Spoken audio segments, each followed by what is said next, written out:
भारत सरकार के रक्षा मंत्री राजनाथ सिंह जी नई गढ़ी में अभी लैंड किए हैं और उनका जो है स्वागत हो रहा है। लोकसभा चुनाव के संबोधन के लिए देश के रक्षा मंत्री राजनाथ सिंह आए हुए हैं। उनके उसमें जो है स्वागत के लिए यहाँ राजनीतिक गतिविधियाँ तेज हो गई है। 26 अप्रैल को वोटिंग पड़ने वाला है और उसी के परिदृष्टि में जो है प्रशासनिक स्तर पे सारी व्यवस्था कर ली गई है। और देखना ये है कि यहाँ से सभा संबोधित करने के बाद जो है आगे की ओर प्रस्थान करेंगे। अभी आए हैं, अभी लैंड किए हैं और भाजपा के जो पदाधिकारी हैं और प्रशासनिक अमला बिल्कुल अलर्ट है।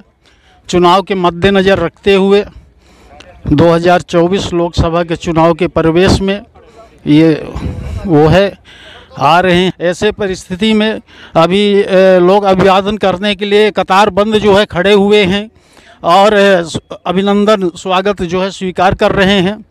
ऐसे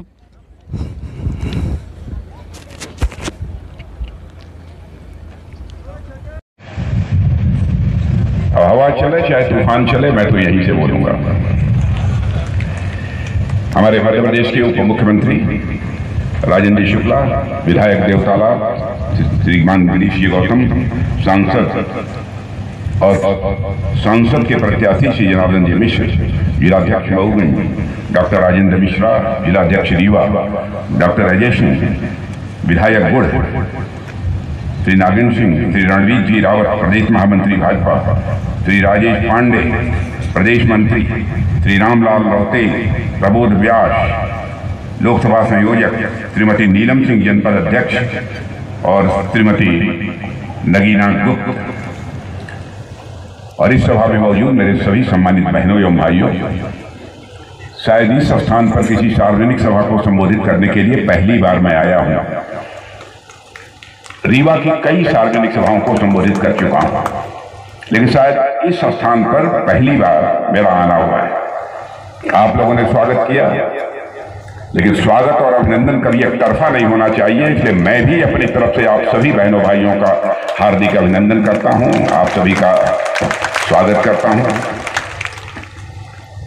आप सभी जानते हैं कि आज के कुछ समय पहले मध्य प्रदेश में विधानसभा का चुनाव हुआ है।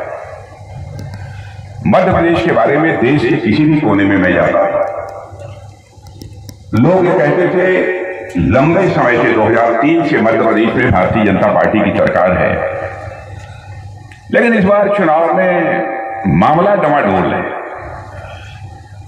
भाजपा की सरकार मध्य प्रदेश में नहीं बन पाई और ईमानदारी की बात है, मेरे मन में भी यह शंका पैदा हो गई।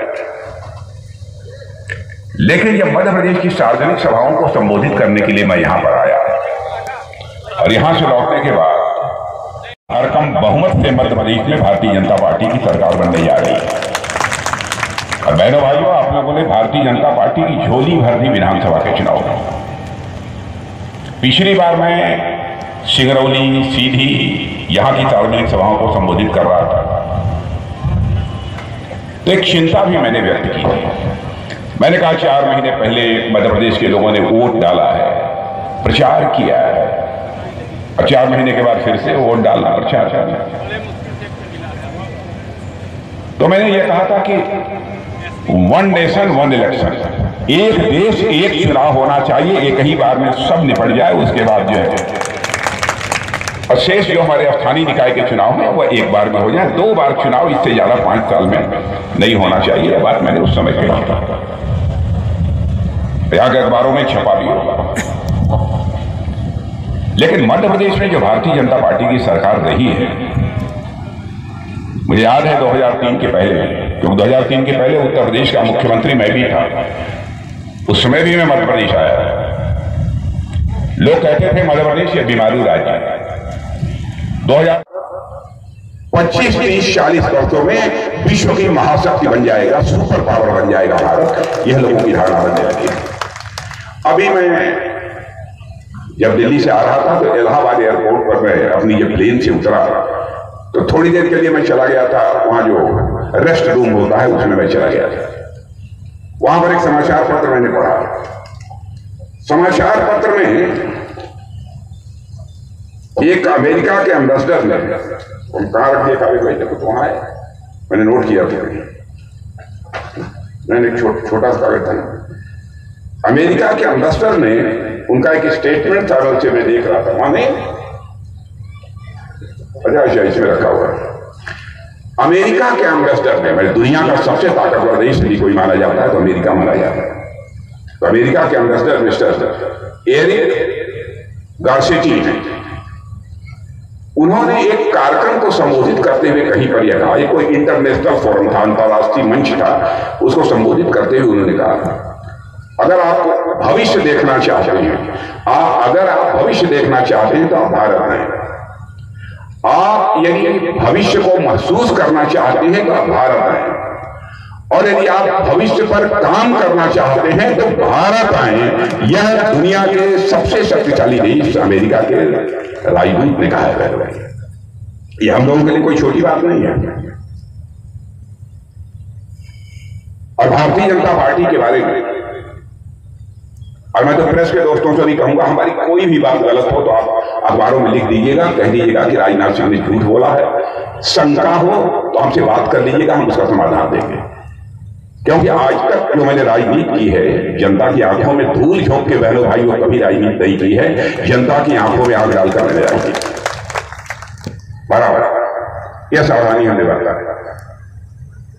हम जो कहते हैं वो करते हैं। मैं यह नहीं कह रहा हूं हमारा नीचे का कार्यकर्ता कुछ बोल दिया, किसी ने और चलते फिरते कुछ बोल दिया, उसी को भाजपा का अपनी स्टेटमेंट मान लें। चुनाव होता है तो घोषणा पत्र हम तैयार करते हैं, और सोच समझ नाप तौल कर हम घोषणा पत्र तैयार करते हैं। हमारे मोदी जी ने तो इतनी सावधानी बरतते हैं कि 2014 में जब प्रधानमंत्री के उम्मीदवार बने थे तो राष्ट्रीय अध्यक्ष नहीं था।